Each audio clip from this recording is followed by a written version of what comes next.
Ele assinou o contrato de casamento com a mão de um homem que não havia dormido em 4 dias, e ela o assinou 3 horas depois, sozinha no banheiro de um ateliê no Brás, enquanto o barulho das máquinas de costura continuava do lado de fora, como se o mundo não soubesse que estava mudando.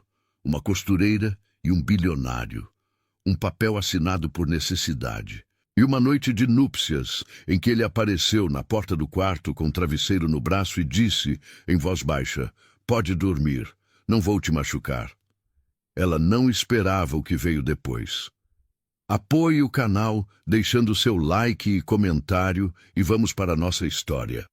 Tiago Bernardes nunca imaginou que precisaria comprar uma noiva. O 18º andar da sede do Grupo Bernardes, na Faria Lima, tinha janelas que iam do chão ao teto, e naquela segunda-feira de junho, às 7 da manhã, a luz entrava dura, quase branca, batendo no couro da cadeira giratória que ele não havia abandonado desde a madrugada.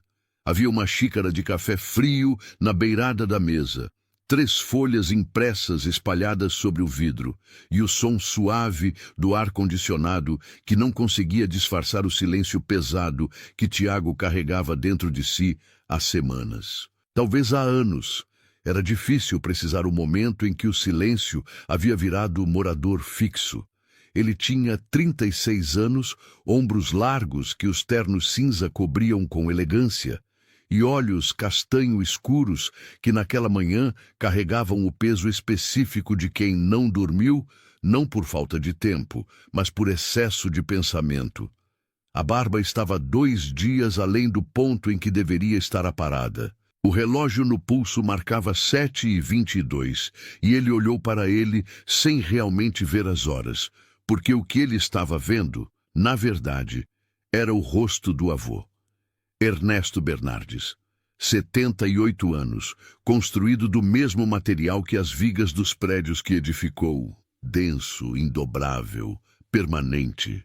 Morto havia 6 semanas e 3 dias, e ainda assim presente em cada parágrafo daquele testamento que Tiago sabia de memória involuntária, como quem aprende uma música que detesta por ouvi-la vezes demais. A cláusula era simples, da forma que as coisas cruéis às vezes são simples.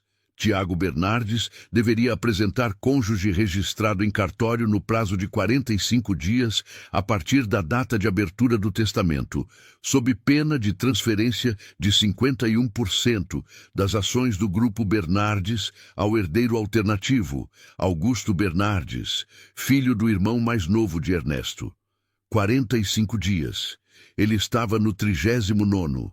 Tiago levantou da cadeira, caminhou até a janela e ficou olhando para São Paulo acordando lá embaixo.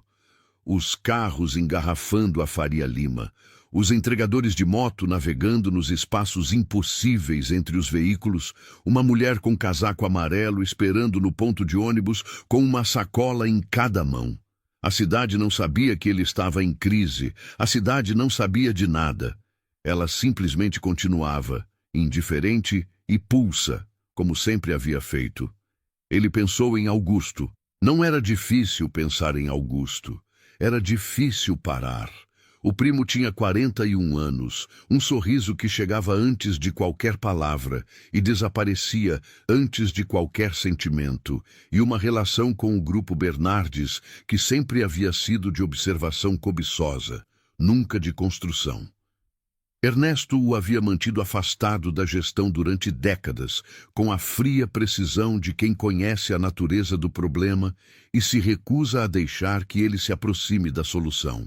Mas Ernesto havia morrido, e o testamento era o testamento, e se Augusto assumisse os 51%, os 3.200 funcionários que o avô havia passado a vida inteira construindo como se fossem parte da família, os engenheiros do Ipiranga, as equipes de obra em Santo André, as secretárias que estavam há 15 anos e sabiam o nome dos filhos umas das outras. Todos eles estariam à mercê de um homem que enxergava pessoas como linha de custo. Tiago pressionou a testa contra o vidro frio da janela. 5 anos divorciado. O casamento havia durado 5 anos e ensinado exatamente uma coisa: Que fortuna compra aparência com grande eficiência e intimidade com nenhuma. Renata havia sido linda, articulada, presente em eventos e ausente em tudo que importava. E ele havia sido justo ao reconhecer que a culpa era dividida. Ele também havia estado ausente de formas que não cabiam em nenhum contrato. Quando assinaram o divórcio, o alívio dos dois havia sido tão visível que o advogado chegou a sorrir sem querer. Mas agora era diferente. Agora não era sobre ele. Era sobre 3.200 pessoas. Ele se virou da janela quando ouviu a porta. Marcos Figueiredo, seu advogado pessoal há 12 anos, entrou com uma pasta e com a expressão de quem tem uma notícia que não é boa, mas é a menos pior disponível. Marcos tinha 53 anos, cabelos grisalhos cortados rente e o tipo de presença que vinha de décadas passadas, resolvendo problemas que não tinham solução óbvia. Ele colocou a pasta sobre a mesa sem cerimônia. Encontrei alguém, Marcos disse, direto, como quem arranca curativo. Tiago voltou para a cadeira devagar. Me conta, ele disse. Marcos abriu a pasta. Havia uma foto impressa. Não era selfie, não era foto de rede social. Era uma imagem tirada de longe, com câmera boa, num ambiente com muitas pessoas. A imagem mostrava uma mulher de perfil, sentada numa cadeira baixa, em meio a um espaço que parecia os bastidores de algum evento, com uma peça de roupa no colo e agulha na mão. Ela trabalhava com atenção absoluta, inclinada levemente sobre a costura, e havia algo na postura dela. A concentração específica de quem está fazendo uma coisa que sabe fazer bem, que tornava difícil desviar o olhar. Larissa Moura, Marcos disse, 27 anos, costureira, dona junto com a mãe do ateliê Moura no Brás, negócio fundado há 22 anos, atualmente com dívida de aluguel em torno de R$45 mil. Situação financeira crítica, mas não irrecuperável. Solteira, sem filhos, sem namorado confirmado, ficha limpa, pessoas que a conhecem falam de caráter consistente. Tiago olhou para a foto por um momento. Depois olhou para Marcos. Como você a encontrou? Marcos fez uma pausa mínima. Cruzamos um banco de dados de profissionais da área têxtil no estado com critérios de situação financeira vulnerável e perfil discreto. Ele ajeitou o colarinho. Foi um processo. Era verdade parcial, mas era verdade suficiente para aquele momento, e Tiago não aprofundou a pergunta. Não porque não quisesse, mas porque havia uma parte nele que já conhecia a resposta de uma forma que não sabia ainda nomear. E a proposta? Tiago perguntou. R$200 mil pelo nome, pelo anel, por um ano de coabitação com aparições públicas mínimas necessárias. Contrato com cláusulas claras de separação ao final do prazo, sem pensão, com confidencialidade mútua. Ela mantém o direito de continuar trabalhando no ateliê. Marcos fechou a pasta. O advogado dela vai achar a cláusula do trabalho absurda. Mas foi condição que eu antecipei que seria inegociável. Por quê? Porque é o tipo de pessoa que ela parece ser. Tiago ficou quieto por um momento longo. Pela janela, São Paulo continuava. O carro amarelo do ponto de ônibus já havia ido embora. Manda a proposta, ele disse. Larissa Moura percebeu que estava em apuros de verdade apenas quando a fechadura do ateliê começou a travar com dificuldade, como se até o imóvel estivesse avisando que o tempo estava acabando. Era uma terça de julho, 7 da manhã, e ela já estava dentro quando a maioria do Brás ainda acordava. O ateliê Moura ocupava o segundo andar de um sobrado na Rua Oriente.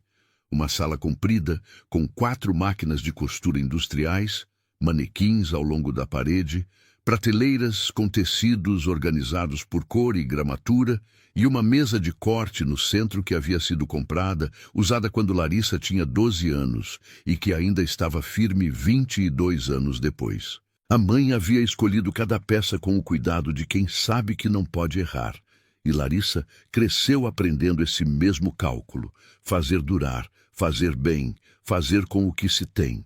Dona Sônia Moura estava com 61 anos e uma tendinite no ombro direito que a impedia de costurar mais de 3 horas seguidas. Larissa não a havia contado sobre os 45 mil reais de aluguel atrasado. Não por mentira, mas por proteção. A mãe havia construído aquele ateliê com as próprias mãos durante décadas, primeiro costurando para fora enquanto Larissa estava no colégio, depois ampliando quando deu, encolhendo quando precisou, resistindo quando a maioria dos pequenos ateliês do bairro foi sendo engolida pelas confecções grandes. Larissa não ia deixar o ateliê morrer. Ainda não havia chegado naquele ponto, mas sabia que estava perto. Ela estava verificando uma entrega de cetim quando a mensagem chegou no celular. Número desconhecido, texto curto, pedindo que ela ligasse para um número de escritório para tratar de assunto profissional urgente. Ela ignorou. Voltou para o cetim.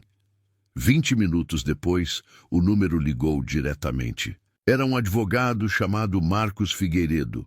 Ele falou de forma clara, sem rodeios, como se estivesse apresentando uma proposta comercial e não algo que faria o mundo de Larissa inclinar de forma irreversível. Contrato de casamento civil. 1 ano de duração. 200 mil reais. Ela ouviria a lista completa dos termos se aceitasse receber a documentação física naquela tarde. Larissa ficou em silêncio por 6 segundos contados. Por que eu? Ela perguntou, porque era a pergunta mais honesta que havia. A senhora foi selecionada com base em perfil profissional e situação financeira. O advogado respondeu com a neutralidade específica de alguém que está sendo verdadeiro sem ser completo. Ela desligou. Ficou olhando para o cetim por um momento.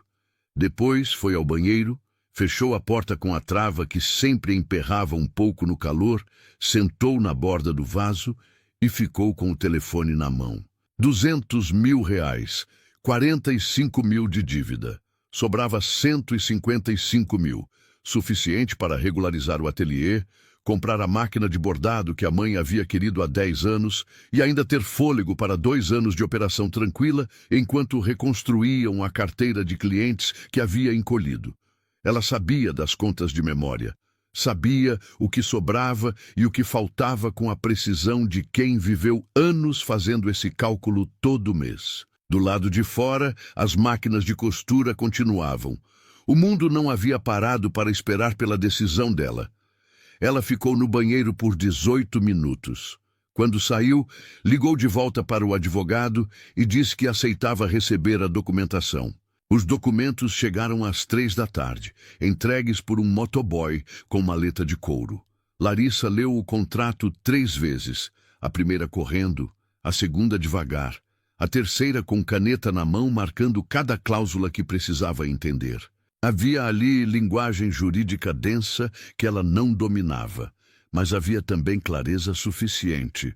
1 ano, coabitação na cobertura do contratante no Itaim Bibi, aparições públicas acordadas com antecedência mínima de 48 horas, confidencialidade permanente sobre a natureza do acordo e a cláusula que ela havia exigido antes mesmo de ver o papel, por instinto, o direito irrestrito de continuar exercendo sua atividade profissional no ateliê Moura durante todo o período. Havia também o nome dele, Tiago Bernardes. Ela digitou o nome no celular e viu os resultados.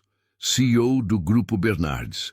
Fotos de eventos, manchetes de negócios imobiliários, um rosto que ela não reconheceu com certeza, mas que teve a sensação vaga, imprecisa, de já ter visto em algum contexto que não conseguia localizar. Ela chorou sozinha no banheiro pela 2ª vez naquele dia. Chorou não por fraqueza, ela sabia a diferença, mas porque havia ali o peso específico de reconhecer que estava tomando uma decisão que mudaria algo, mesmo que não soubesse ainda exatamente o quê. Quando terminou de chorar, lavou o rosto, voltou à mesa de corte e assinou o contrato com a mesma caneta que usava para marcar tecidos. Não por fraqueza, porque conhecia o custo de deixar morrer o que a mãe havia construído com as próprias mãos. O cartório do Ipiranga ficava numa rua com árvores antigas e calçada irregular. E na manhã da quarta-feira, em que Tiago Bernardes e Larissa Moura se casaram, chovia com uma garoa fina que não era chuva de verdade, mas umedecia tudo da mesma forma.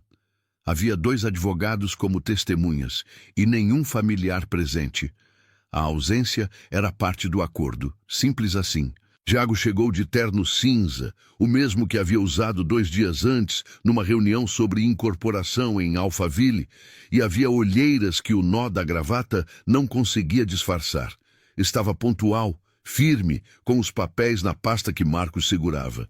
Quando a porta do cartório abriu e Larissa entrou, ele a viu de frente pela primeira vez. Ela usava um vestido azul marinho simples, de gola reta e manga 3/4, com um caimento que revelava imediatamente qualidade de costura.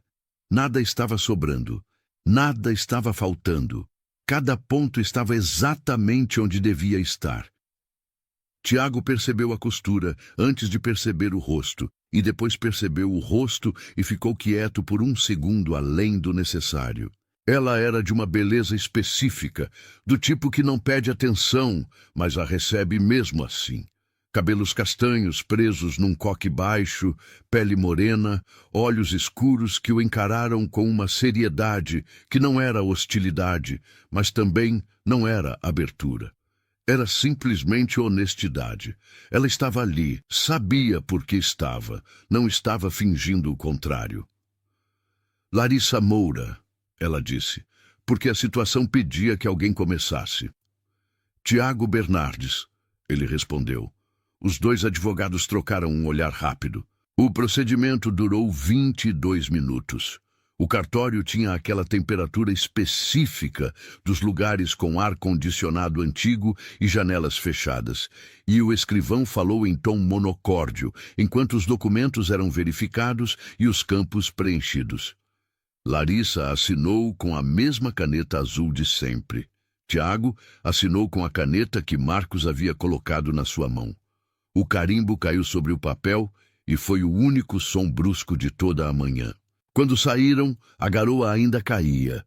Os advogados foram para seus carros. Tiago e Larissa ficaram por um momento na calçada irregular, sob o mesmo guarda-chuva que um dos advogados havia deixado para eles, e havia entre eles o silêncio específico de 2 pessoas que acabaram de fazer algo irreversível juntas, e ainda estão processando o tamanho disso. O carro está ali, Tiago disse, indicando o veículo escuro parado a meia quadra. Eu sei aonde fica a cobertura. Ela respondeu. Eu tenho meu carro. A gente pode ir separado. Ele ficou quieto 1 segundo. Pode. Ela foi. Ele foi. São Paulo continuava com sua chuva fina de julho, indiferente a contratos e carimbos. A cobertura do Itaim Bibi tinha 280 metros quadrados, e a vista que esses metros quadrados permitiam era a de uma São Paulo que se expandia em todas as direções com a arrogância específica das cidades que não tem limite de crescimento. Janelas do chão ao teto na sala, terraço com espreguiçadeiras que Tiago nunca havia usado, cozinha com equipamentos que um chefe poderia inveja e que existiam ali principalmente para confirmar que dinheiro pode comprar possibilidade sem garantir uso. Havia um vaso com orquídeas brancas na entrada, que a assistente pessoal trocava toda semana. Havia tapetes que abafavam o som dos passos. Havia uma suíte principal com banheiro maior que o quarto onde Larissa havia dormido durante anos. Ela chegou 30 minutos depois de Tiago, com uma mala de rodinhas e uma bolsa de tecido no ombro. Ele abriu a porta e ela entrou, olhando para tudo com atenção, mas sem comentário. Não era assombro, era avaliação. Ela estava mapeando o espaço com os olhos de quem aprende ambientes pela função, não pela forma. O quarto principal é o do corredor à direita, ele disse. Deixei o espaço do armário livre. Obrigada. Tem toalhas no banheiro, já coloquei. Uma pausa. Se precisar de mais alguma coisa, me avisa. Ela acenou com a cabeça e foi em direção ao corredor. Tiago foi para o escritório no fundo do apartamento, ligou o computador e tentou trabalhar. Conseguiu por 1 hora, depois ficou olhando para a tela sem ver. Às 11 da noite, quando passou pelo corredor para pegar água na cozinha, a luz embaixo da porta do quarto estava apagada. A cobertura estava silenciosa da forma que ela sempre havia sido. Mas era um silêncio diferente agora, com uma qualidade que ele não sabia nomear imediatamente. Havia outra presença ali. Não era intrusiva. Era apenas real. Ele pegou o travesseiro do sofá do escritório e o lençol reserva do armário do corredor. Voltou para a porta do quarto e bateu de leve, 2 vezes. Um momento. Depois, a voz dela, baixa, alerta. Sim? Ele abriu a porta apenas o suficiente para ser visto. Ela estava sentada na cama, vestida, olhos abertos no escuro, e havia nela uma postura de quem estava se preparando para algo que não sabia ainda o que era. O tipo de alerta que vem de anos de ter que estar preparada. Tiago ficou na soleira com o travesseiro no braço. Pode dormir, ele disse em voz baixa. Não vou te machucar. Ela o encarou por um segundo que pareceu mais longo do que era. Ele então mostrou o travesseiro e o lençol num gesto simples que explicava sem precisar de palavras.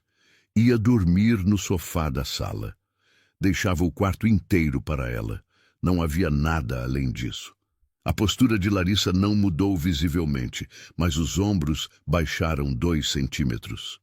Tiago notou por que estava olhando, e porque era exatamente o tipo de detalhe que revela muito mais do que qualquer palavra.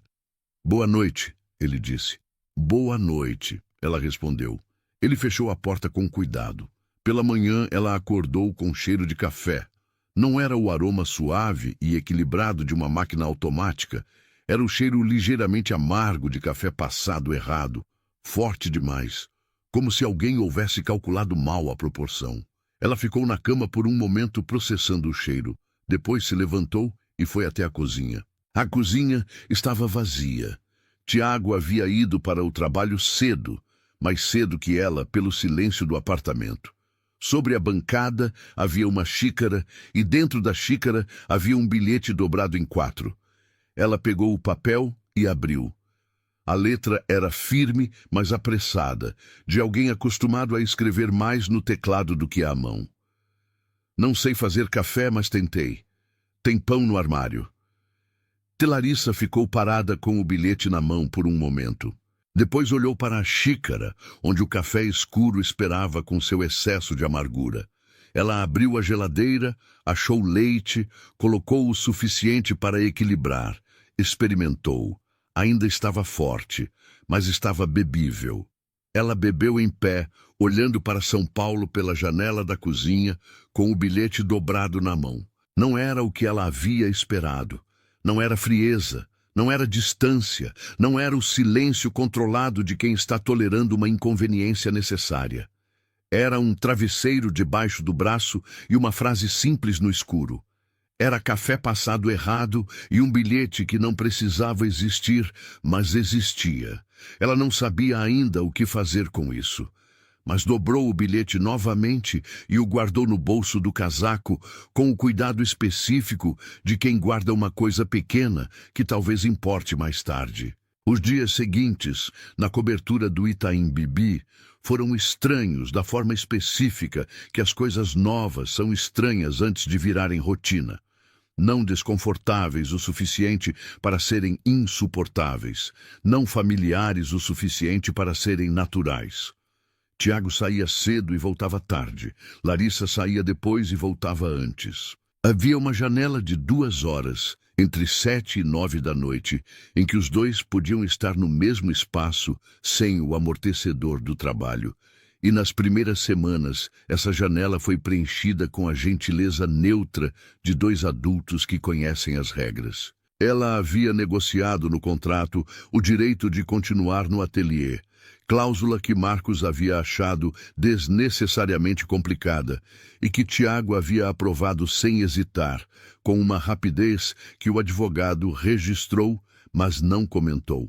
Larissa saía às 7h30 da manhã com a bolsa de tecido, pegava seu carro velho, mas confiável, e descia para o Brás, onde as ruas já cheiravam a café e borracha de caixote, e o barulho das máquinas de outros ateliês se misturava ao trânsito num ruído de cidade trabalhando. Ali, ela era inteiramente ela mesma. Ajustava, cortava, conversava com Dona Sônia sobre pedidos e prazos, atendia clientes que chegavam com vestidos pedindo ajustes e saíam com a satisfação específica de quem viu algo consertado. A mãe não sabia do casamento, ainda não. Larissa havia contado que estava morando temporariamente no centro expandido por questão de logística, uma mentira pequena que a pesava mais do que devia, mas que ela mantinha porque explicar a verdade requeria coragem que ainda estava organizando. De volta à cobertura, havia a questão do espaço. O apartamento era grande o suficiente para que 2 adultos não precisassem se esbarrar se não quisessem. E nas primeiras semanas foi exatamente assim. Ela ficava na suíte ou no quarto de leitura que havia pedido permissão para usar. Ele ficava no escritório ou na varanda com o notebook. Havia uma gramática implícita de respeito mútuo que nenhum dos dois havia precisado verbalizar. Bater antes de entrar, avisar quando ia sair tarde, não invadir o silêncio do outro sem ser convidado. Mas foi numa quinta-feira de chuva que algo mudou, sem aviso, da forma que as coisas importantes frequentemente mudam. Tiago chegou às 11 da noite. A cobertura estava escura quando ele entrou, mas não completamente. Havia luz vindo da cozinha e havia um cheiro que ele não esperava: feijão, alho, algo que fritou em azeite com cebola. Ele ficou parado na entrada por um segundo, o casaco ainda no braço, processando o cheiro como se fosse informação que precisava ser classificada antes de ser recebida. Na cozinha, sobre o fogão, havia uma panela tampada e um prato coberto com outro prato por cima. Havia um bilhete dobrado encostado na panela. Tinha feijão. Fiz mais. Está no fogão. Ela e Tiago ficou olhando para o bilhete. Depois, levantou a tampa do prato. Feijão, arroz, filé acebolado com um ponto certo de dourado nas bordas. A cebola havia caramelizado levemente, e o cheiro que subia era denso, real, completamente diferente do delivery que ele havia pedido todos os dias da semana anterior. Havia ali o cheiro específico de comida feita por alguém que aprendeu a cozinhar não de livro de receita, mas de observar alguém que amava fazendo. Ele comeu sozinho na cozinha, em pé primeiro, depois sentando no banco alto da bancada porque ficou mais tempo do que havia planejado. O feijão estava temperado com a precisão de quem sabe que tempero é memória. Não estava exagerado, não estava tímido, estava exatamente no ponto em que comida deixa de ser combustível e vira presença. Foi a refeição mais gostosa que Tiago havia comido em anos, e ele percebeu isso apenas quando estava raspando o fundo do prato. E a consciência disso ficou parada no peito por um momento antes de ele conseguir engolir. Pela manhã, havia um bilhete novo na bancada, ao lado da máquina de café. Desta vez, de Tiago. O feijão estava bom. Não sei se isso é o suficiente para dizer, mas estava. Larissa leu o bilhete quando chegou na cozinha às 7h20. Ficou com ele na mão por um segundo. Depois fez o café com a proporção certa que ela havia descoberto por tentativa e erro nos primeiros dias. E foi para o trabalho. Não foi planejado. Não houve combinação. Mas naquela semana e na seguinte depois dessa, os dois foram gradualmente passando a jantar juntos. Não toda noite. Não com regularidade rígida, mas com uma frequência que cresceu naturalmente, como crescem as coisas que ninguém está deliberadamente construindo, mas que se constroem assim mesmo. Larissa cozinhava quando chegava antes. Tiago pedia entrega e servia nos pratos quando chegava antes. Havia uma noite em que os dois chegaram ao mesmo tempo e passaram 40 minutos na cozinha sem planejamento. Ela cortando tomate, ele abrindo vinho que não havia perguntado se ela queria, mas que ela aceitou, sem precisar que perguntassem. As conversas começaram da forma que conversas entre estranhos começam. Pelo factual, pelo logístico, pelo seguro. Você viu que choveu. O trânsito no Brás estava parado. Tem concerto no elevador amanhã, o porteiro avisou. Mas São Paulo tem esse efeito em quem a vive de perto. A cidade é densa demais, urgente demais.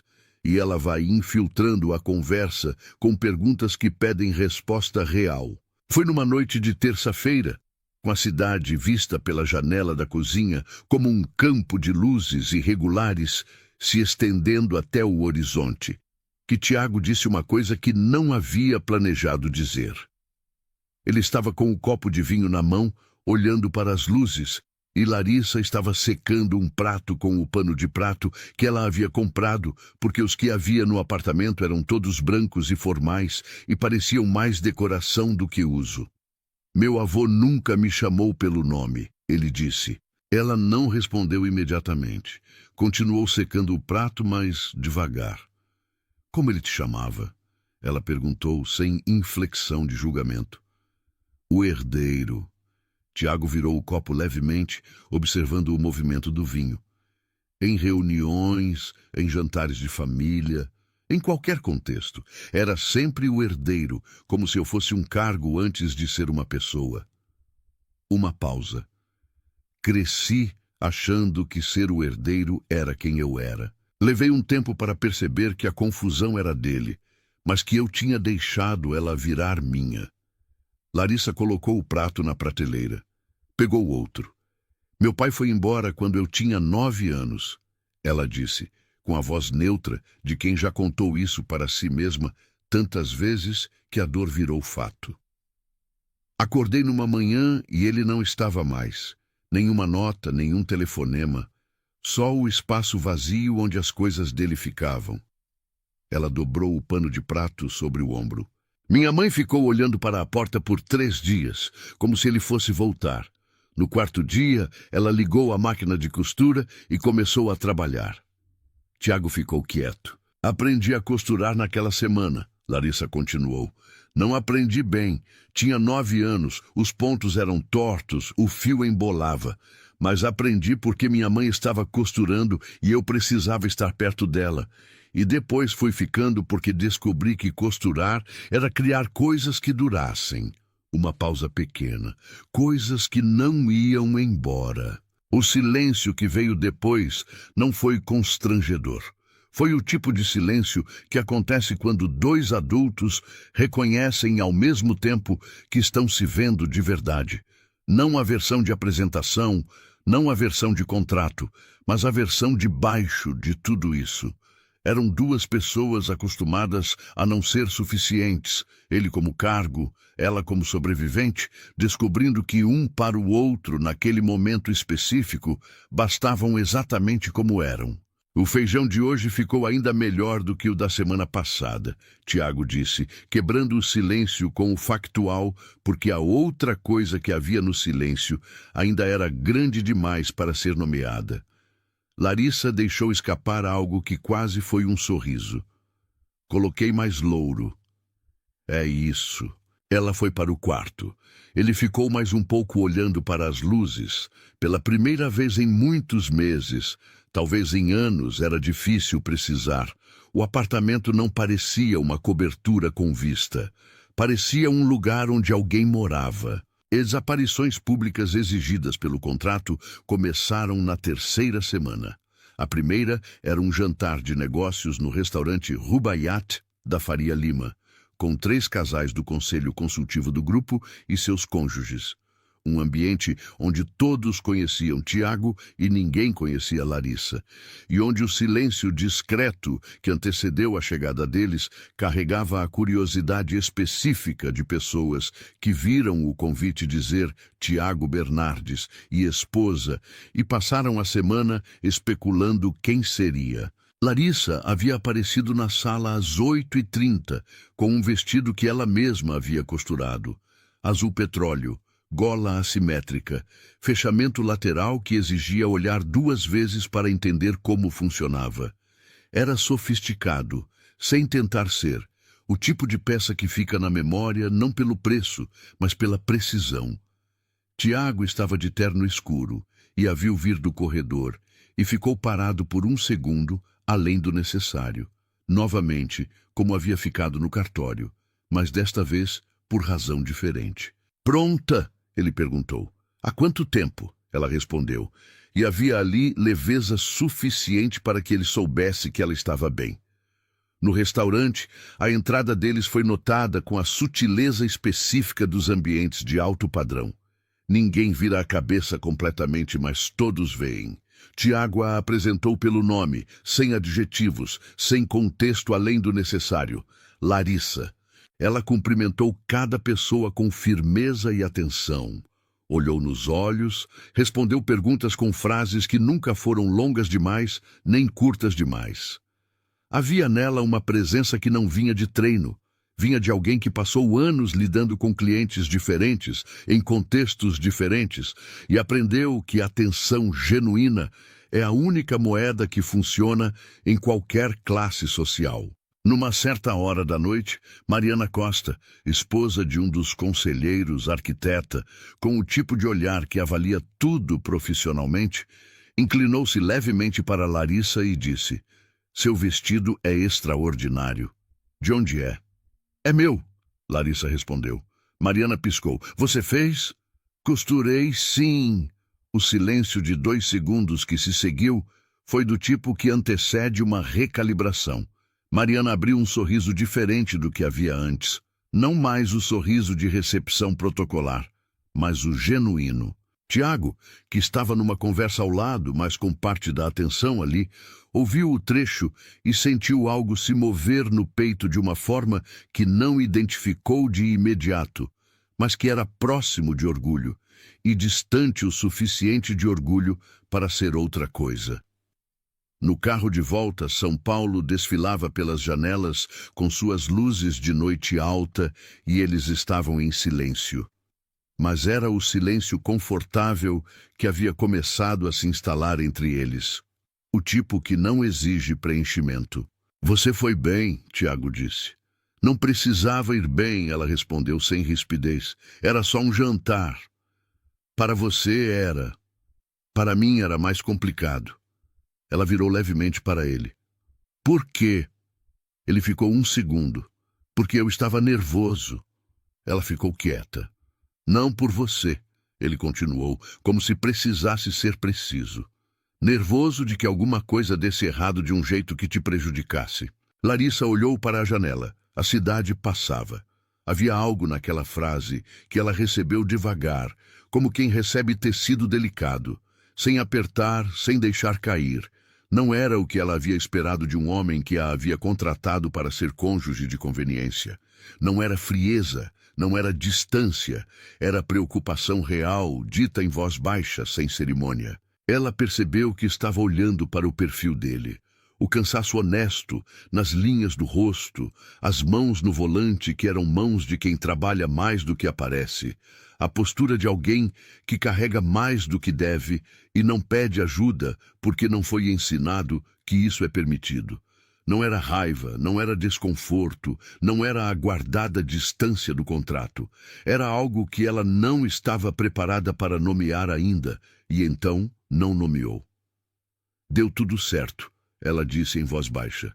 "Deu", ele confirmou. São Paulo continuou. O carro virou na Brigadeiro, e os dois ficaram em silêncio até o Itaim Bibi, com a cidade do lado de fora e algo que ainda não tinha nome crescendo no interior do veículo, paciente e real, como costura que vai tomando forma ponto a ponto antes que o tecido inteiro apareça. Havia um hábito que se formou sem que nenhum dos dois tivesse acordado.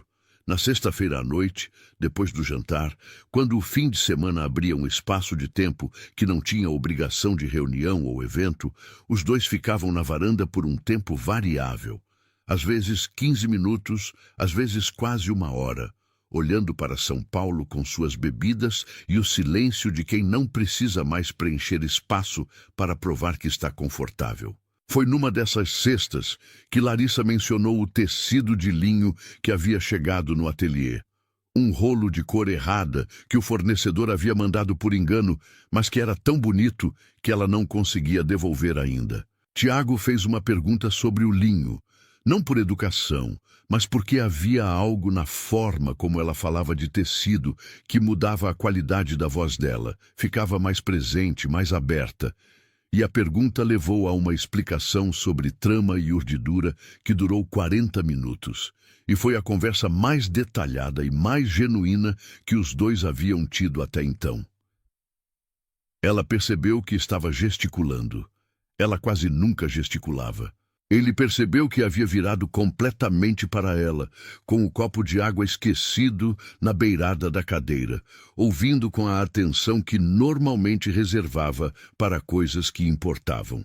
Pela primeira vez, em mais tempo do que conseguia calcular, Tiago não estava pensando no grupo, não estava pensando no primo Augusto, não estava pensando nas cláusulas do testamento, não estava pensando nos 3.200 funcionários que dependiam de uma decisão que ele havia tomado num cartório do Ipiranga numa manhã de chuva.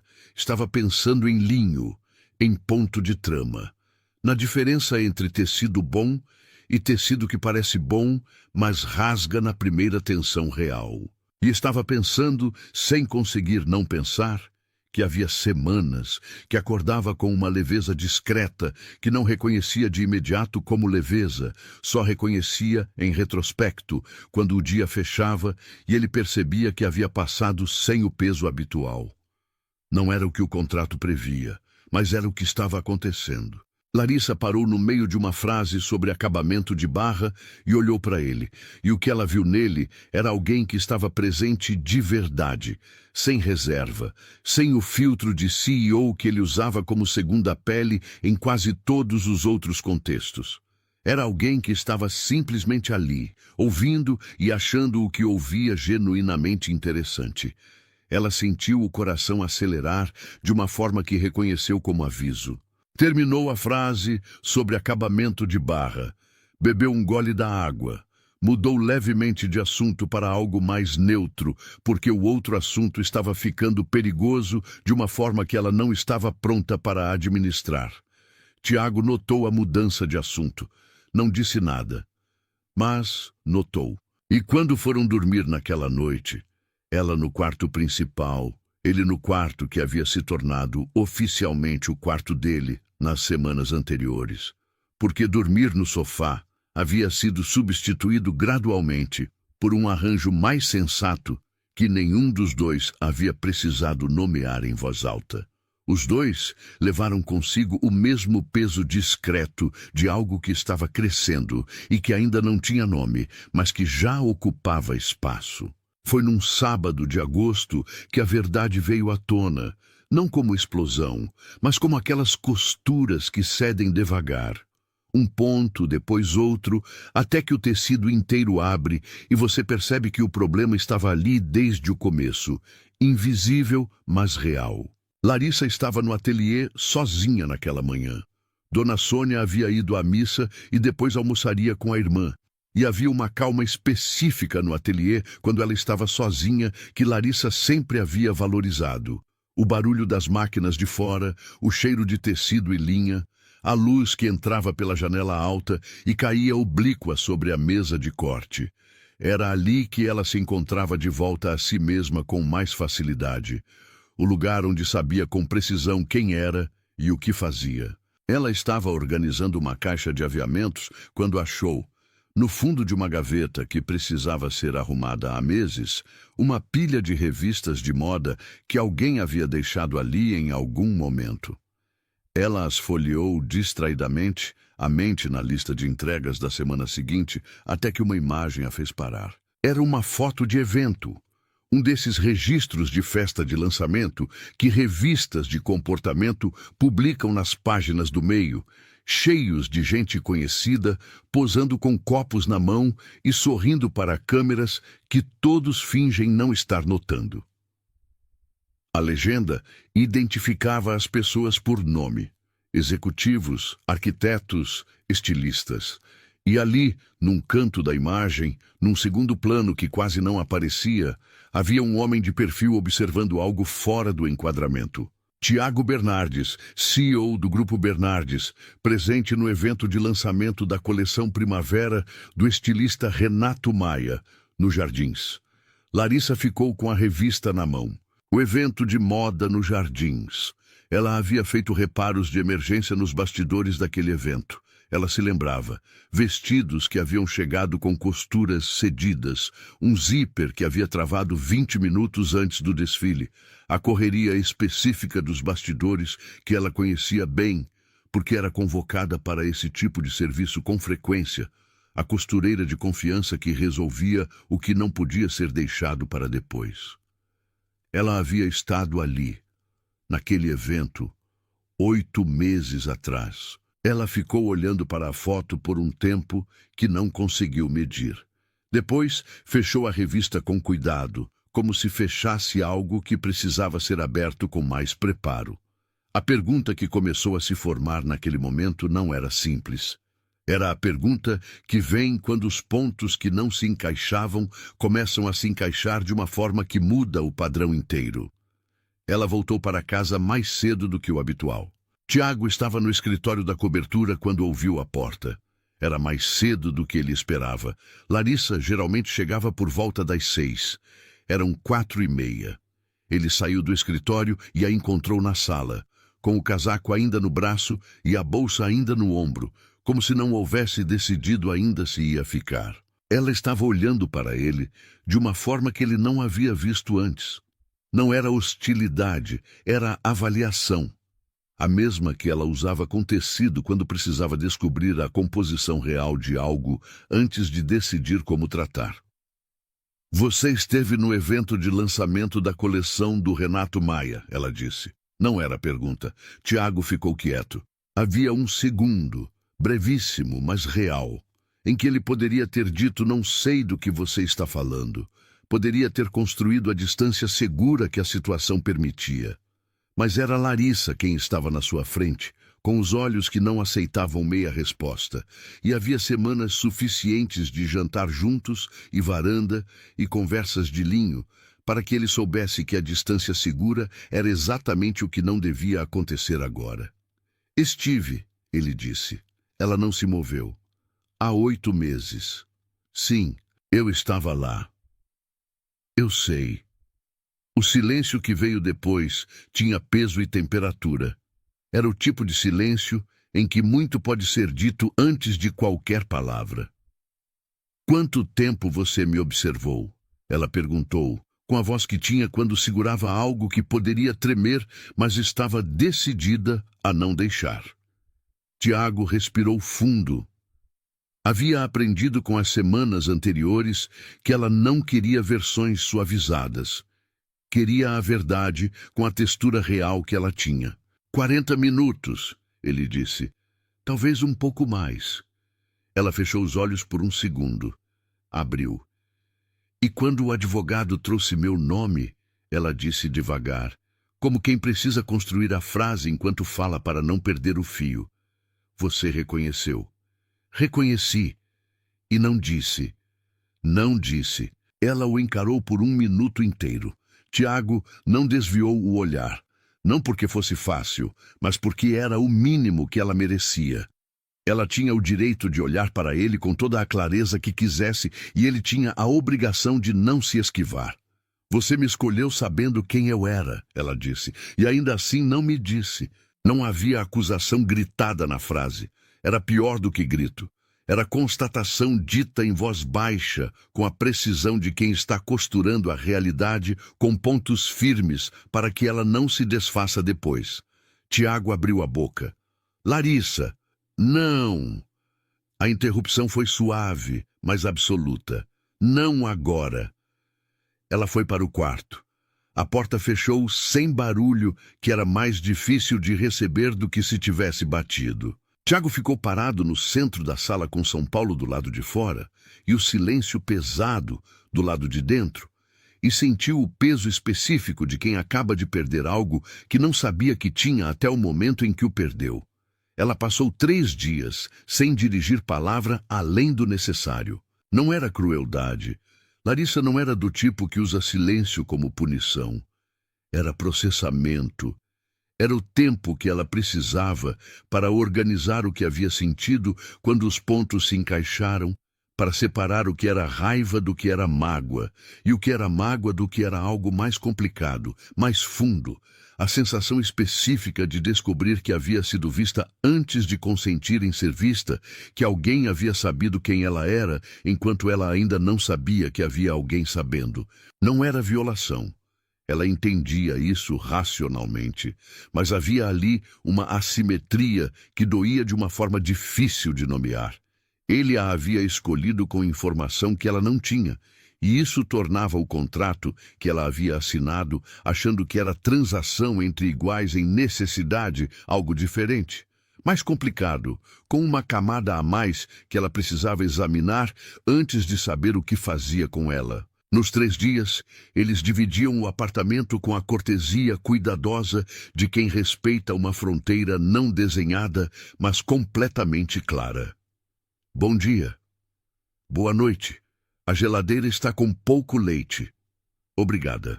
Tiago não pressionou. Não tentou explicar mais do que havia explicado. Não deixou bilhetes elaborados, não apareceu na porta do quarto. Havia nele um reconhecimento. Que ela havia chegado sozinha através da lógica de meses de coabitação, que a ferida era real, que apressar a conversa seria sobre a necessidade dele de se sentir perdoado, não sobre o tempo que ela precisava. Então ele esperou. E foi exatamente naqueles 3 dias que Augusto Bernardes moveu. Tiago soube pela manhã do 2º dia, quando Marcos ligou às 7h15, com a voz de quem tem notícia que não tem forma de ser dita suavemente. Augusto havia contratado um investigador particular. O investigador havia conseguido documentação suficiente, não o contrato completo, mas evidências que apontavam para a natureza arranjada do casamento. Cópia parcial de troca de mensagens entre escritórios de advocacia, registros financeiros que mostravam a transferência dos R$200 mil para a conta de Larissa, timestamps que tornavam a narrativa clara para quem soubesse o que procurar. Augusto havia mandado mensagem direta, ou Tiago cedia 30% das ações, não os 51% da cláusula, 30% como negociação. Ou o material ia para 3 jornalistas que Augusto conhecia pessoalmente e que publicariam antes do fim da semana. Tiago ficou com o telefone na mão por um longo momento depois de desligar. O que pesava não era o percentual de ações, não era a ameaça ao grupo, era Larissa, o nome dela naquelas páginas, a história dela sendo transformada em escândalo por alguém que nunca a havia sequer visto. A dignidade dela sendo usada como moeda numa disputa que era sobre herança e não tinha nada a ver com quem ela era. Pela primeira vez em muito tempo, Tiago tomou uma decisão sem calcular os múltiplos ângulos de consequência que normalmente calculava. Ligou para Marcos. Pode ceder os 30%, ele disse. Marcos ficou em silêncio por um segundo. Tiago, 30% representa... Eu sei o que representa. Pode ceder. Outra pausa. Posso perguntar por que a mudança? Não. Ele desligou. Ficou na varanda até o sol subir completamente, com o café esfriando na mão, e sentiu com clareza o que havia sentido difusamente nas semanas anteriores. Que o que importava não era mais apenas os 3.200 funcionários, não era mais apenas o nome do avô, não era a porcentagem de ações, nem o balanço do grupo. Era uma costureira do Brás que havia lido um contrato 3 vezes num banheiro, que havia chorado sozinha e assinado assim mesmo, não por fraqueza, mas por amor ao que a mãe havia construído e que merecia ter o nome intacto. Ele não sabia ainda que Larissa já havia sabido. Ela soube pelo filho da dona Sônia, o irmão de Larissa, Paulo, que trabalhava na área de tecnologia e tinha o hábito infeliz de fazer buscas regulares sobre o cunhado rico que ele ainda não havia conhecido. Paulo havia encontrado nos fóruns de negócios o rumor em circulação, não publicado ainda, mas circulando nos grupos de WhatsApp corporativos de São Paulo, com a velocidade específica das histórias que todo mundo quer contar, mas ninguém quer assinar. Paulo mandou mensagem para Larissa com print e ponto de interrogação. Ela leu no carro, parada num sinal da consolação. Ficou olhando para a tela por tempo suficiente para que o carro atrás buzinasse quando o sinal abriu. Não foi para o ateliê. Virou o carro na direção contrária.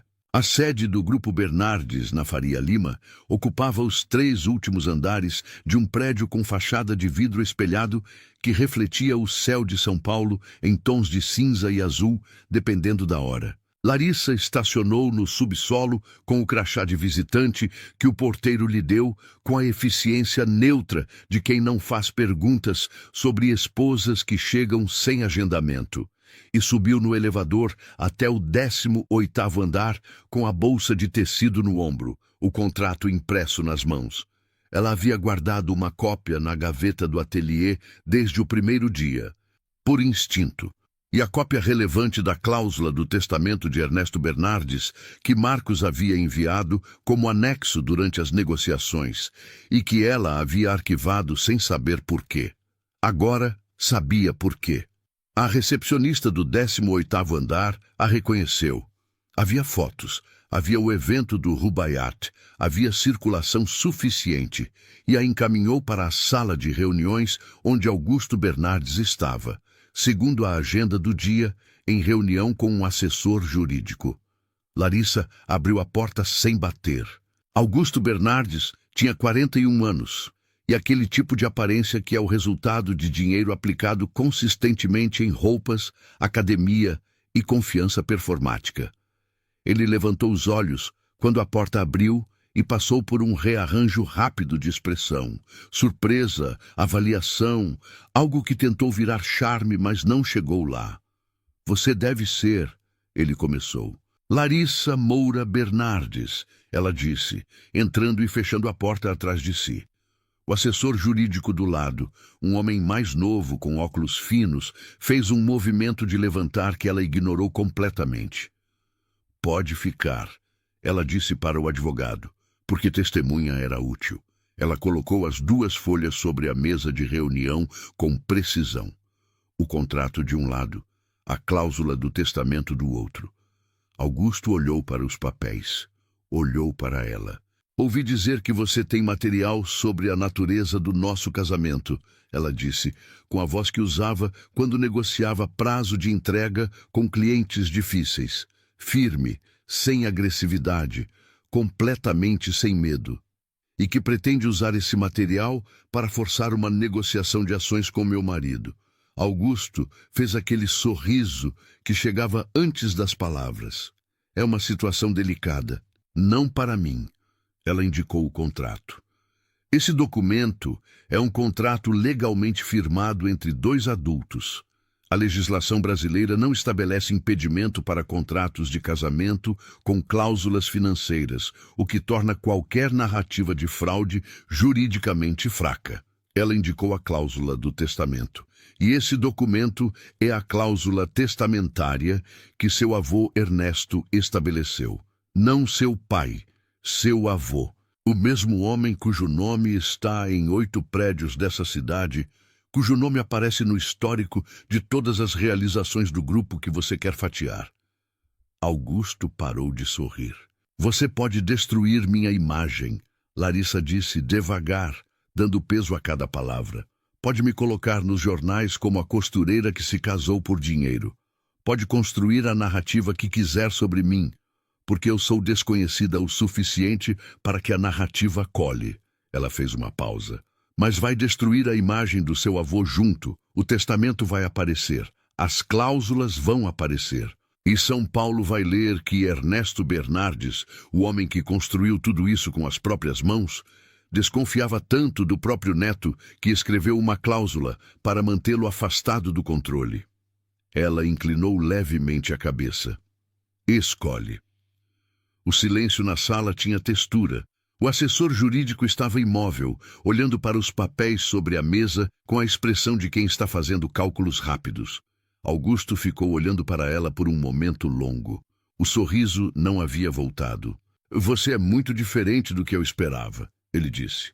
Eu sei, ela respondeu, e recolheu os 2 papéis da mesa com calma, colocou na bolsa e saiu da sala da mesma forma que havia entrado. Sem pressa, sem barulho, sem precisar que ninguém confirmasse que ela tinha razão.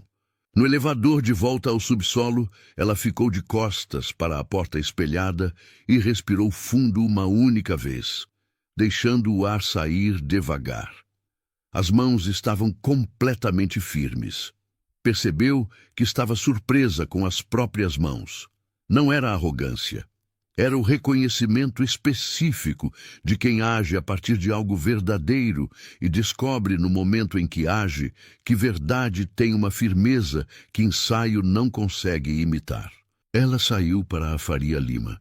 O sol havia saído e São Paulo brilhava com aquela luz de fim de tarde que dourava as fachadas de vidro e tornava a cidade brevemente bonita de uma forma que ela normalmente não parava para notar. Ficou parada na calçada por um momento. Depois foi para o ateliê. Havia entrega para terminar. Tiago ficou sabendo por Marcos, que ficou sabendo pelo assessor jurídico de Augusto, que ligou para o escritório de Marcos 3 horas depois da visita de Larissa, para dizer que o cliente havia decidido não prosseguir com nenhuma ação. Marcos ligou para Tiago com essa informação e também com a informação acessória. Quem havia estado na sala de reuniões, o que havia sido dito, os 2 documentos colocados sobre a mesa com precisão cirúrgica. Tiago ficou em silêncio no telefone por um tempo, que Marcos depois descreveria para o próprio filho como o silêncio mais eloquente que havia ouvido em 30 anos de advocacia. Quando desligou, ficou parado no escritório da cobertura, com a luz baixa da tarde, entrando pelas janelas.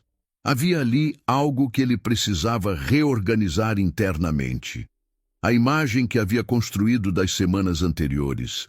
Os jantares, os bilhetes, a varanda, as conversas de linho, e agora isso. Uma mulher que havia ido sozinha ao 18º andar de um prédio na Faria Lima para proteger um homem com quem estava com raiva, usando papéis que ela havia guardado por instinto meses antes, porque era o tipo de pessoa que prepara o que pode ser necessário, mesmo sem saber que vai ser necessário. Não era o que o contrato previa, mas era quem ela era. E ele percebeu, com a clareza específica das coisas que são verdadeiras antes de serem pensadas, que estava apaixonado por Larissa Moura há mais tempo do que havia admitido para si mesmo. Possivelmente desde os 40 minutos num evento de moda nos Jardins, 8 meses atrás, quando havia observado uma mulher costurar com a atenção absoluta de quem faz o que ama e não precisa de audiência para isso. Ela chegou às 8 da noite. Ele estava na sala, sentado no sofá, sem notebook, sem telefone, sem a armadura habitual de CEO, ocupado. Quando ela entrou e o viu sentado assim, parou um segundo. Eu sei o que você fez, ele disse. Ela colocou a bolsa na cadeira perto da entrada. Ficou de pé. Marcos me ligou, ele continuou. O assessor do Augusto ligou para o escritório dele. Larissa ficou quieta. Você foi lá com o contrato e com a cláusula do testamento, ele disse, estando com raiva de mim. Ela não confirmou nem negou. Apenas o encarou. Tiago se levantou do sofá devagar. Havia nele uma qualidade diferente. Não o executivo de ombros tensos, não o CEO de postura controlada. Era um homem de 36 anos, que havia chegado a um lugar de clareza depois de muito tempo perdido, e que sabia, com a certeza das coisas que não precisam mais de cálculo, o que precisava ser dito e de que forma precisava ser dito. Ele foi até onde ela estava, e então fez algo que nenhum dos dois havia esperado. Abaixou um joelho. Não era pedido de casamento. Eles já eram casados, e ele sabia que ela sabia, e sabia que gesto grandioso era exatamente o que ela não precisava. Era pedido de perdão, a forma física que encontrou para dizer que havia uma hierarquia no que havia errado e que ele estava disposto a demonstrar que entendia essa hierarquia. Eu te vi trabalhar por 40 minutos, ele disse olhando para ela de baixo.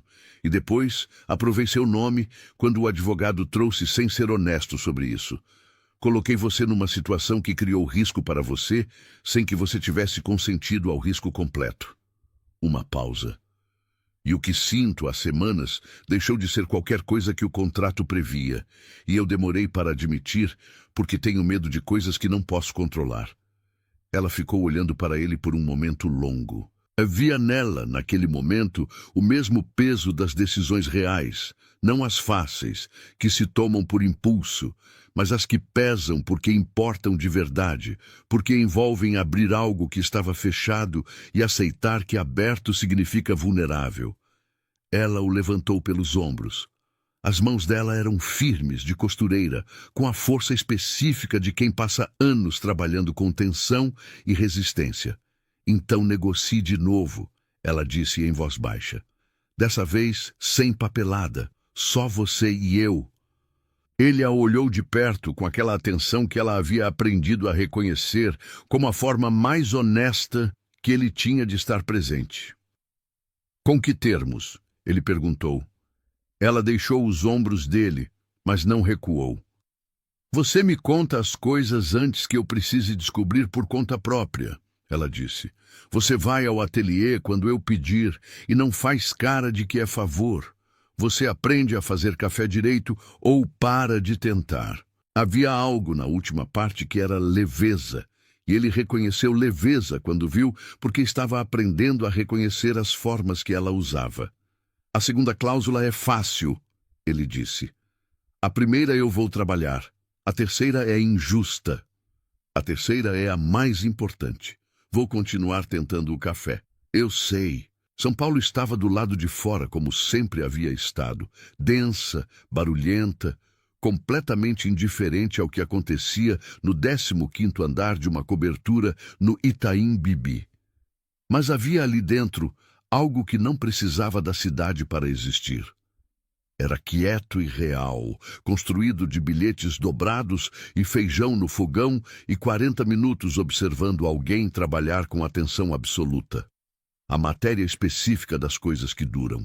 Os 6 meses seguintes foram feitos da matéria comum das coisas reais. Não da perfeição dos recomeços de conto, mas da textura irregular de 2 adultos, aprendendo a dividir espaço, tempo e verdade, sem o amortecedor de um contrato que definia os limites. O grupo Bernardes continuou. Augusto recuou completamente e sem elegância, da forma específica de quem perde uma disputa que havia calculado mal e prefere retirar, sem comentário, a explicar a retirada. Marcos ligou na semana seguinte para informar que o primo havia aceitado um acordo de participação minoritária nos dividendos. Sem ações, sem gestão, sem presença no conselho. Era menos do que Augusto havia querido e mais do que merecia. E Tiago assinou o acordo com a caneta sobre a mesa do 18º andar num dia de manhã ensolarada, sem cerimônia. Os 3.200 funcionários do grupo não sabiam que haviam corrido risco. Continuaram chegando às obras de Santo André, às reuniões no Ipiranga, às mesas de escritório que conheciam há anos. Tiago havia decidido que não precisavam saber, que a história de Ernesto e suas cláusulas e o primo que havia tentado usar papéis como arma pertencia ao inventário privado do que havia acontecido e que o que pertencia ao trabalho era o trabalho. O que mudou foi visível apenas para quem olhava de perto. Tiago passou a sair do escritório às 7, não todas as noites, não com rigidez de regra, mas com a frequência de quem havia recalibrado internamente o que era urgente e o que era hábito disfarçado de urgência. Marcos notou. A assistente pessoal notou.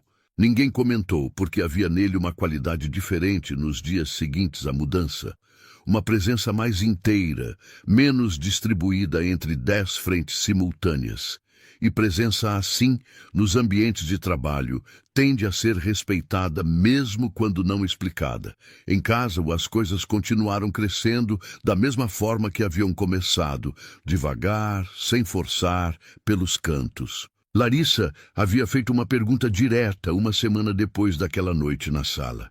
Ela queria continuar morando ali, ou preferia que renegociassem o arranjo de moradia com mais separação.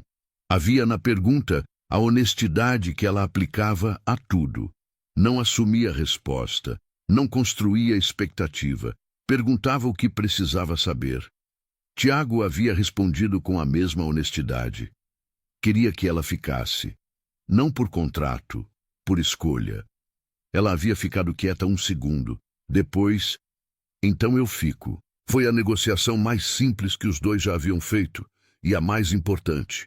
A expansão do Ateliê Moura aconteceu 4 meses depois, não do jeito que Tiago havia imaginado inicialmente, e não do jeito que qualquer pessoa de fora teria imaginado. Havia um espaço disponível 3 portas abaixo na Rua Oriente, térreo com vitrine para a rua, área maior, depósito separado, exatamente o que o ateliê precisava para crescer sem abandonar o bairro que havia sido sua base em 22 anos. Larissa havia mencionado o espaço numa tarde de sexta, com a voz cuidadosa de quem menciona algo que quer muito, mas não está pedindo. Tiago havia perguntado qual era o aluguel. Ela havia dito o valor. Ele havia ficado quieto por um segundo, não pelo valor, que era completamente acessível para ele, mas porque sabia que a próxima parte da conversa precisava ser conduzida com precisão, da forma certa, na única forma que ela aceitaria. Quanto você consegue pagar por mês hoje, com o ateliê no ritmo atual? Ele perguntou. Ela disse o número. Então o diferencial eu empresto. Ele fez uma pausa deliberada. Com prazo de 3 anos e juros simbólicos. Tudo documentado. Tudo com contrato separado. Sem misturar com nenhuma outra coisa entre nós. Ela o havia encarado. Por que não simplesmente? Porque você não quer simplesmente. Ele respondeu antes que ela terminasse. E eu não quero que você queira simplesmente. Eu quero que seja seu, de verdade. Havia ali o reconhecimento de quem aprendeu a ouvir com atenção suficiente para saber o que a outra pessoa precisa antes que a outra pessoa precise explicar. Larissa ficou em silêncio por um momento, que Tiago aprendeu a reconhecer como o silêncio em que ela estava tomando decisão real. Com contrato. Ela disse, com contrato. E eu pago cada parcela. Cada uma. Ela acenou levemente com a cabeça. Então tá. O contrato de empréstimo foi assinado 2 semanas depois, na mesa da cozinha da cobertura, com Marcos presenciando por videochamada e Dona Sônia presente em pessoa, porque Larissa havia finalmente contado tudo para a mãe naquele mesmo mês. A história completa, do cartório do Ipiranga ao feijão, no fogão ao 18º andar da Faria Lima. E Dona Sônia havia ouvido tudo em silêncio, olhado para o genro que não havia sido escolhido da maneira usual, e dito apenas, você pelo menos aprende a cozinhar? Tiago havia respondido que estava trabalhando nisso. Dona Sônia havia dito que era um começo. A inauguração do espaço novo do Ateliê Moura não foi evento. Não havia convites formais, não havia imprensa, não havia a parafernália de lançamento que o mundo de Tiago conhecia. Havia Dona Sônia com sua tendinite melhorada e seu avental de sempre. Havia as 2 funcionárias que acompanhavam o ateliê há anos. Havia Paulo com a namorada e o celular filmando tudo. E havia Tiago, de calça comum e camisa que não era de trabalho. Sem gravata, sem Marcos, sem nada que pertencesse ao grupo Bernardes. Ele havia chegado cedo para ajudar a montar as prateleiras de tecido. Larissa havia ido buscá-lo no estacionamento e quando o viu com a chave de fenda na mão, havia ficado parada 1 segundo. Você sabe usar isso? Ela perguntou. Aprendo rápido, ele respondeu. Havia aprendido, com instrução dela que era precisa e sem paciência para imprecisão, mas também sem crueldade, quando o erro era honesto. As prateleiras ficaram firmes. Ele havia ficado olhando para elas com uma satisfação que reconheceu como diferente da satisfação de fechar contrato. Era mais simples, mais física, mais imediata. A satisfação de uma coisa que estava torta e ficou reta porque as mãos certas aplicaram força no lugar certo. Quando o ateliê abriu a vitrine pela primeira vez, naquele sábado de manhã, Larissa ficou parada no meio do espaço novo, olhando para as prateleiras, para os manequins, para a luz que entrava pela vitrine e caía diferente do que entrava pela janela alta do espaço antigo, mais aberta, mais generosa. Ela não disse nada por um momento. Tiago ficou ao lado dela, olhando para o mesmo espaço. "Como está?" ele perguntou. "Grande", ela disse. Uma pausa. "Vai levar um tempo para parecer meu." "Vai", ele concordou, "mas vai." Ela virou levemente para ele. Havia nos olhos dela uma expressão que ele havia aprendido a reconhecer nas semanas anteriores. Não a guardada avaliação do começo, não a seriedade neutra do cartório, mas algo mais aberto, mais real, que aparecia nos momentos em que ela não estava mais verificando se era seguro aparecer. "Obrigada", ela disse. E não era pelo empréstimo. Era pela forma como havia sido feito. Ele assentiu. Não disse nada, porque não havia nada que precisasse ser dito, e havia meses ele aprendia que o silêncio certo entre duas pessoas que se entendem é mais completo do que qualquer frase. A sexta-feira virou hábito permanente. Tiago havia começado a acompanhar Larissa ao ateliê nas sextas-feiras 3 semanas depois da inauguração do espaço novo. Não toda sexta, não com rigidez, mas com frequência suficiente para que as funcionárias começassem a esperar sua chegada, com o humor específico de quem se diverte observando alguém aprender algo pela primeira vez. Ele havia aprendido a diferença entre algodão e viscose pelo tato. Havia aprendido que tecido bom tem caimento, que cai de uma forma que tecido ruim não consegue imitar, independente do quanto você gaste na confecção.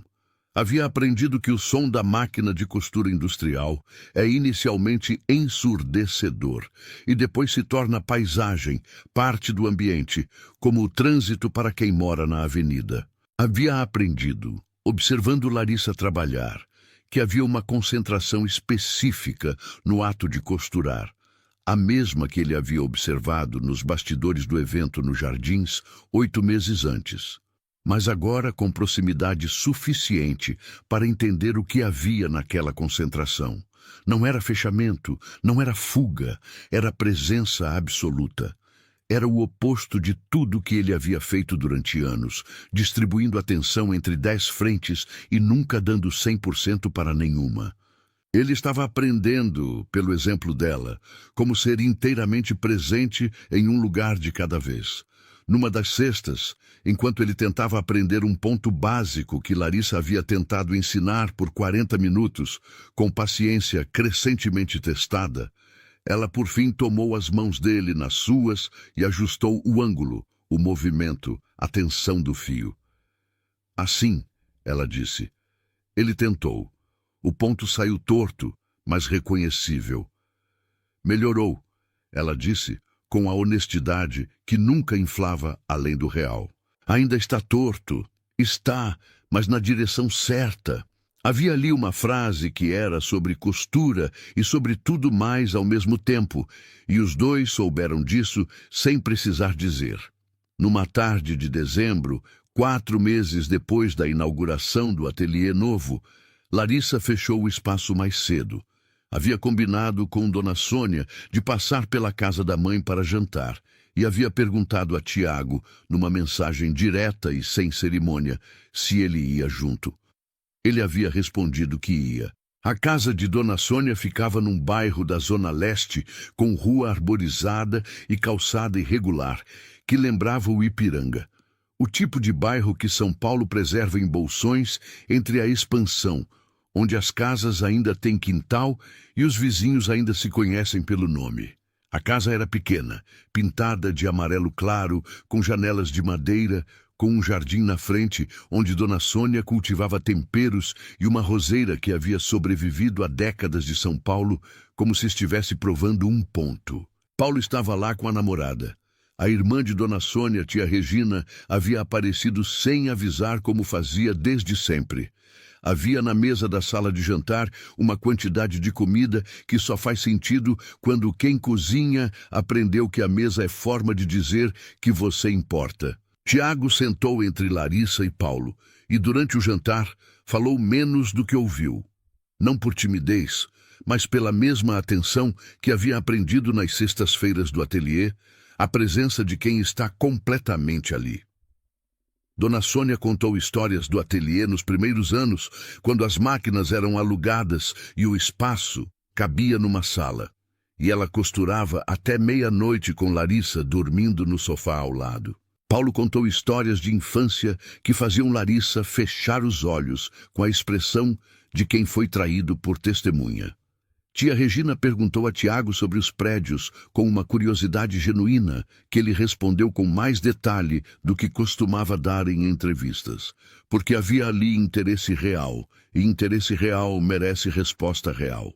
Depois do jantar, Larissa e Dona Sônia foram para a cozinha. Tiago ficou na varanda dos fundos com Paulo, que fumava um cigarro ocasional com a culpa discreta de quem sabe que deveria ter parado. Paulo ficou em silêncio por um momento, olhando para o quintal. Ela não ficava assim antes, Paulo disse. Tiago olhou para ele. Ela sempre foi assim, sabe, não é presente, trabalhando, cuidando. Paulo tragou levemente. Mas havia uma coisa nela que ficava de guarda o tempo todo. Como se ela estivesse sempre esperando o próximo problema para resolver. Uma pausa. Esse negócio de guarda sumiu. Tiago não respondeu de imediato. Eu tentei não ser problema, ele disse eventualmente. Paulo deu uma risada baixa. Você foi problema. Só foi o tipo certo de problema. Do lado de dentro vinha o barulho da cozinha, vozes de mãe e filha, conversando com a intimidade específica de quem construiu anos de linguagem própria. Tiago ficou ouvindo esse barulho por um momento. O barulho de uma família real, com suas arestas e suas histórias e suas mesas cheias de comida, que diz você importa.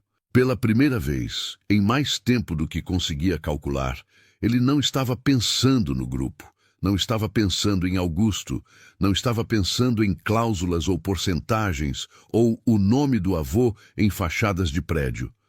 Estava num quintal da Zona Leste com uma roseira sobrevivente e o barulho de uma cozinha e a certeza tranquila de quem chegou a um lugar sem saber que estava procurando.